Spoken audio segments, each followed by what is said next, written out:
We began the show talking about the Houston Rockets, specifically the Kevin Durant edition of the Rockets. We did a whole segment on that, but we recorded it prior to the injury to FredVanVleet. So I want to get into that a little bit before we go to Rachel to talk about the Durant stuff. FredVanVleet is now likely done for the season after tearing the ACL in his right knee, and this is unquestionably a body blow for the Rockets. I mean, FredVanVleet was a workhorse for this team the last couple of years. He played 70-plus games 2 years ago. He was at 60 last season.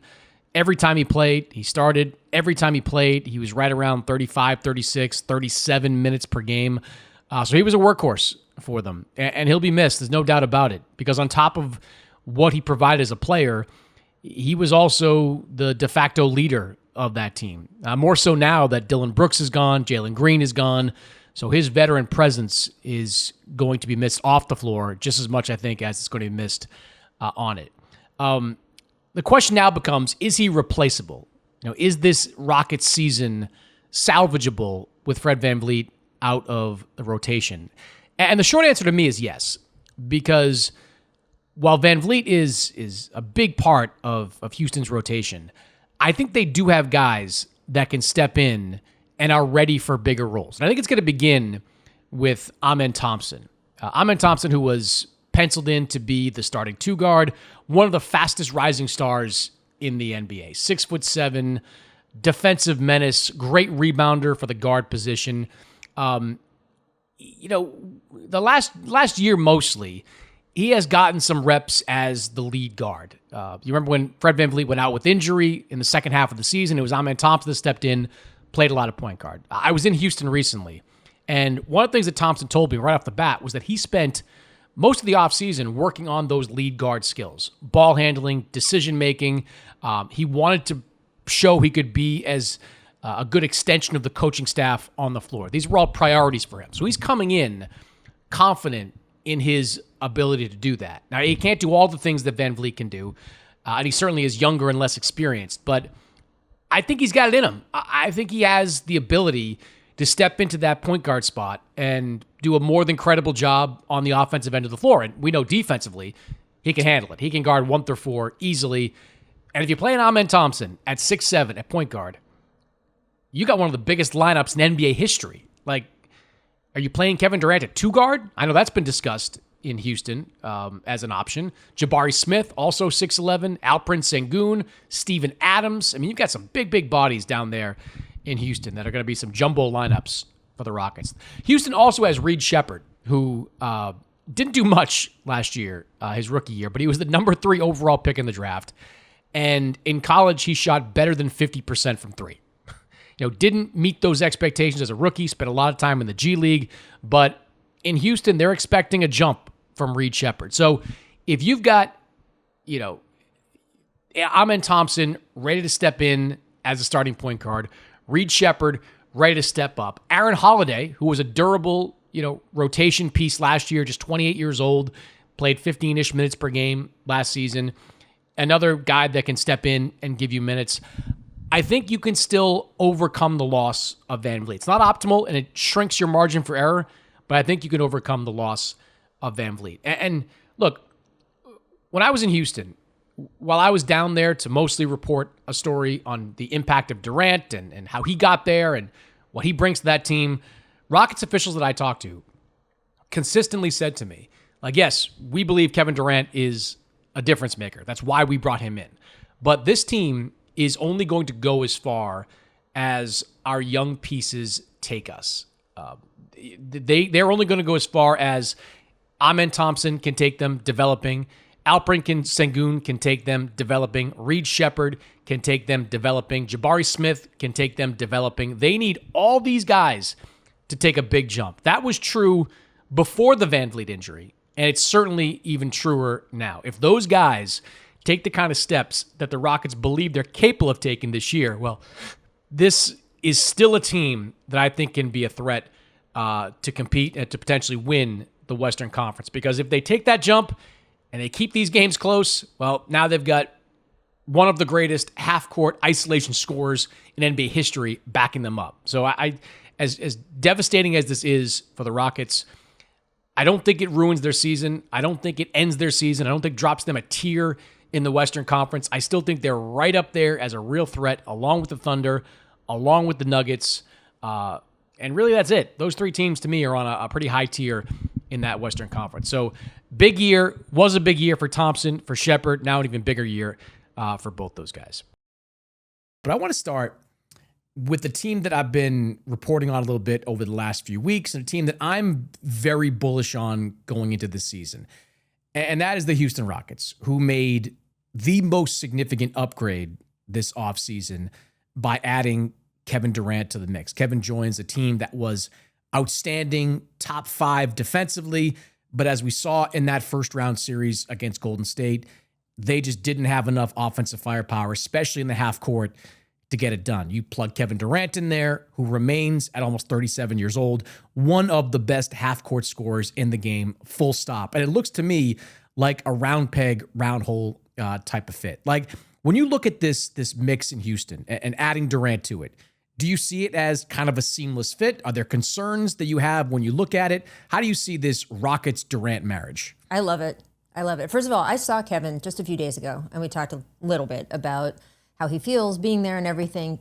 He was more excited and energized than I have seen him in a while. And that is great news, because an energized and engaged Kevin Durant is a very dangerous Kevin Durant, and just fun for the rest of us to watch as well.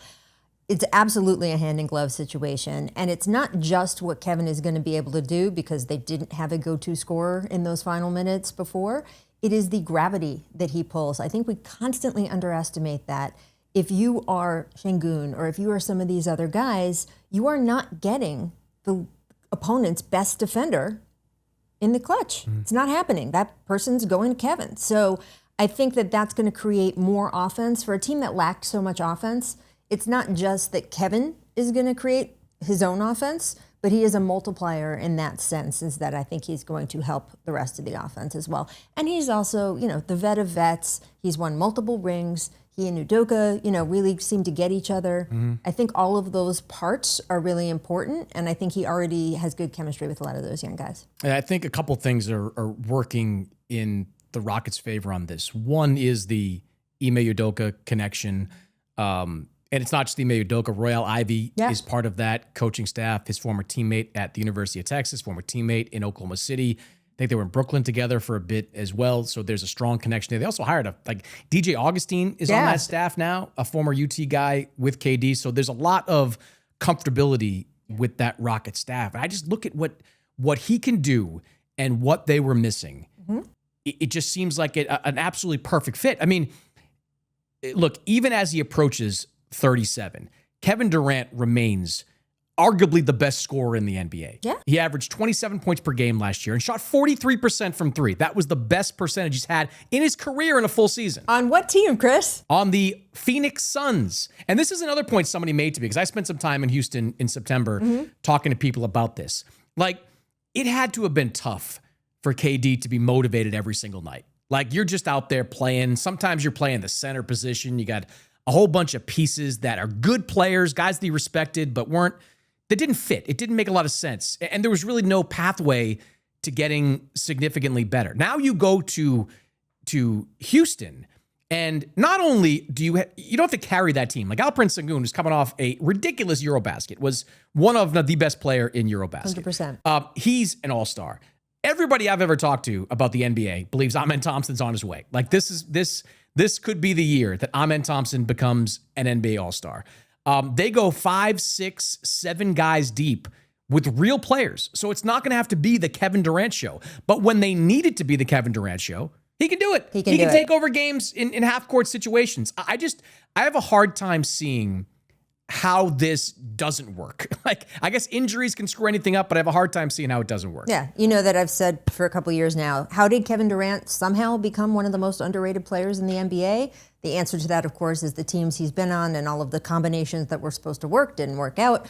If this combination works, and as you noted, from the coaching staff on down, it feels like they've really created a situation that will help this work. I just think people are going to be saying his name a lot as, oh, right, Kevin can do all this. Kevin can do that. Man, Durant, XYZ. I think for some reason he's fallen out of that very, very top player stratosphere in people's minds. And in some ways, sure, everyone gets older. But your point about being one of the best pure scorers, if not the best pure scorer in the league, is 100% true. And it's funny because I know we're going to talk about them a little later, but the two biggest trades of the offseason were Kevin Durant to the Rockets, right? And Orlando picking up Desmond Bane. And in both cases, they weren't just sort of, let me add a guy and hope that he helps. These are both multipliers that help everybody else on the floor because there is such a fit between them and the roster they're going into. I'm very bullish on the Rockets. Yeah, and you know when I talked a little bit to Kevin as well about how he sees himself fitting. He doesn't speak in the short term. Yeah, like he is about to be 37, but this is a guy that is going to play till the wheels fall off. Yeah, that very easily could be an all-star into his 40s. Does different things than LeBron, but we have not seen, I think, any deterioration from him offensively. We've still seen a guy that can shoot the three at a high level, who can hit that corner, operate as a hub at the top of the key. And when Sengun, who a lot of times last year was seeing double teams or offenses kind of shift towards him, not going to see that quite so much with Durant out there. If Amen Thompson can just be a credible three-point shooter, like low to mid-30s, he's going to see an offensive jump. Like all these guys are going to benefit so greatly from having Kevin Durant around. And I can tell from talking to a few of them, like they're hungry for that type of mentorship. They're hungry for that leadership. Like Jabari Smith was telling me, and I don't want to give too much away because we've got a whole thing. Go buy the magazine. Go buy Sports Illustrated. But Jabari Smith, part of his offseason, a big part, was like, I got to become a better one-on-one player. I got to become a better offensive player. Jabari Smith is a 6'11 long guy trying to become an offensive player. Who better to learn from than the greatest 6'11 long scorer in NBA history? Like, I mean, you know, Amen Thompson, same thing. He feels like there's a big jump coming for him next season. FredVanVleet is still there.